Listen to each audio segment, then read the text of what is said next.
Hi everyone, thank you for joining us today. My name is Katie Donaldson. I'm with the School of Natural Resources here at the UT Institute of Agriculture. Today joining me is Brittnany Graham. Brittnany, you are studying to get your master's in wildlife and fishery science. Thank you so much for joining us today. And the reason I wanted to have you on is because you're working on a very interesting project on the walleye in Watts Bar Reservoir. Would you mind just telling us about that project? Yeah, first I want to say thank you so much for having me today. I'm really excited. So my project is focusing on the movement and habitat use and spawning of walleye in Watts Bar Reservoir. So prior to 2011, the Tennessee Wildlife Resources Agency was stocking a close relative to walleye. It's called sauger, but due to some inconsistent spawning years, they made the decision in 2011 to switch to stocking walleye. However, they generally didn't know where they go, what kind of habitats they use. There wasn't a lot of research focused on walleye. So what I do is I use acoustic telemetry, a combination of passive and active acoustic telemetry to kind of track where they go during the summer months, during spawning seasons, and just throughout the year. Yeah. And just because I'm not very familiar with it, could you kind of explain to me what acoustic telemetry is? Yeah, so acoustic telemetry in a nutshell is the use of sound to track aquatic animals, because once they go into the water, we don't generally know where they go, right?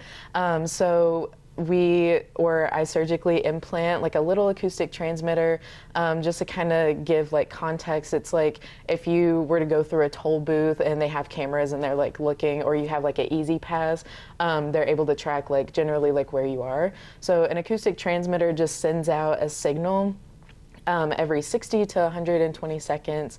And these acoustic receivers, they're passive, but they're all throughout Watts Bar, and they're stationary. So once we release the fish back into Watts Bar, as they're passing a receiver, in that moment of time, we know where they're at. And then over time, over the year of my study, I'll be able to generally look at trends of movement, where they like to go, hang out, what times of year they like to inhabit specific areas. So yeah.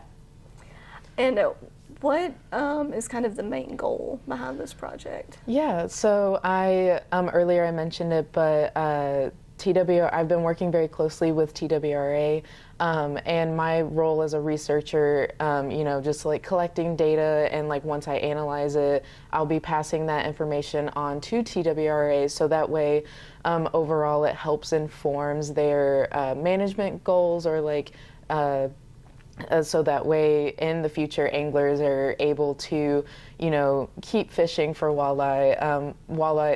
The recreational walleye fishery here is starting to become more popular, and we want to ensure that there are plenty of walleye for anglers to keep fishing, and that these stocking practices are helping maintain a healthy fishery.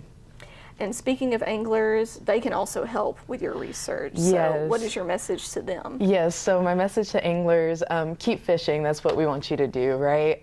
But if you do catch a walleye with an orange loop tag, I specifically picked orange because, one, they're very bright, you can't miss it, and also, associated with the university.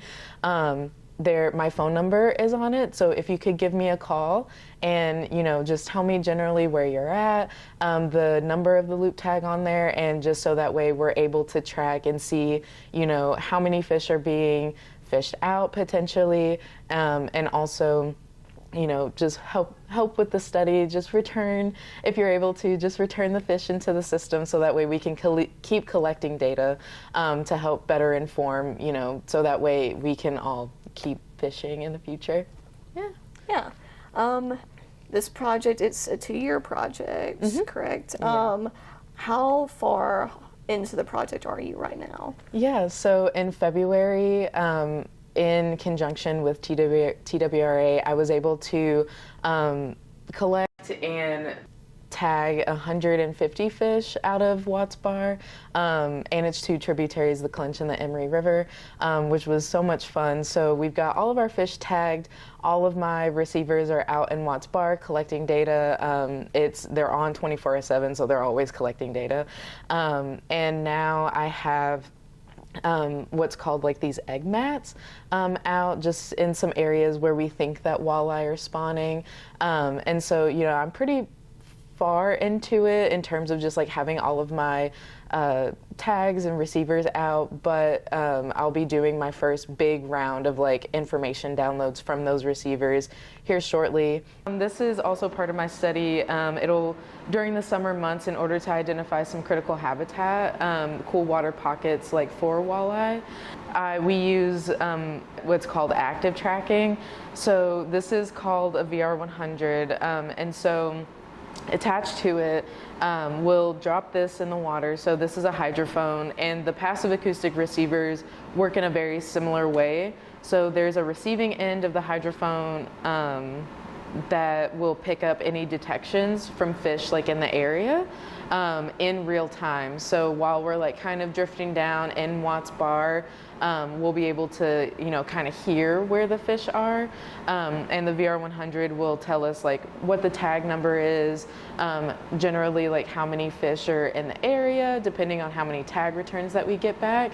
And so this is another way that we're able to, like I said, identify critical habitat for walleye during the summer months because walleye are a cool water species. And so Tennessee, although they are native to Tennessee, we sit more towards that southern end of their range. And so it gets really warm here in the summer. So they kind of got to find like, a cool place to hang out. So yeah. Switching gears now, how did you get into this field of study? Yeah, so I actually started out in marine biology when I was an undergrad, but then I worked at Southern Illinois University for a little while, and there I was looking at the movement of an invasive carp called silver carp. And so I absolutely fell in love with movement ecology. I thought it was so cool that you were able to go out and kind of, track where the fish go and like where they hang out, and how like much it can be like an interagency collaboration. That's what I really love about it. And so I took off from there, and like I said, I just love it. But when a friend passed along the announcement that Dr. Izzo, my advisor, had released, I knew like I had to at least try. So yeah.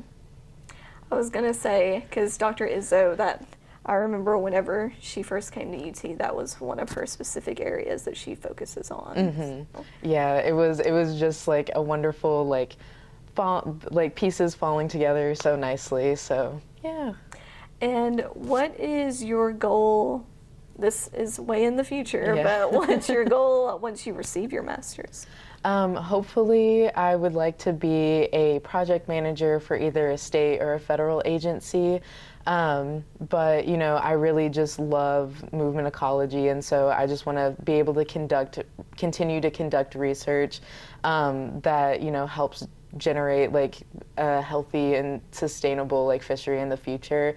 I would like to, be within like the general like Southern Appalachia area. I'm originally from Kentucky, but I really want to give back to the community in like a great way that I know how. And so be able to like do that in, with fishing and just, yeah. It's a great thing to do is, like you said, give back and keep fishing sustainable so that more people are able to do it in the future. Yeah.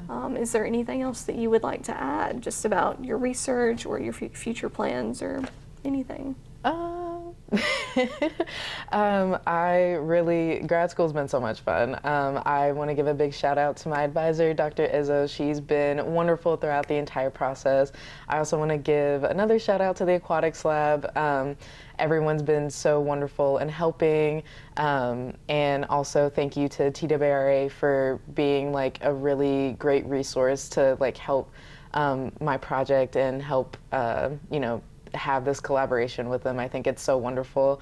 It really puts into context like what my research and just generally like our research that we do here at the university helps benefit and just like bolster up like Tennessee in general, but you know, it just shows that there's more to research than just, you know, the four walls of just the university.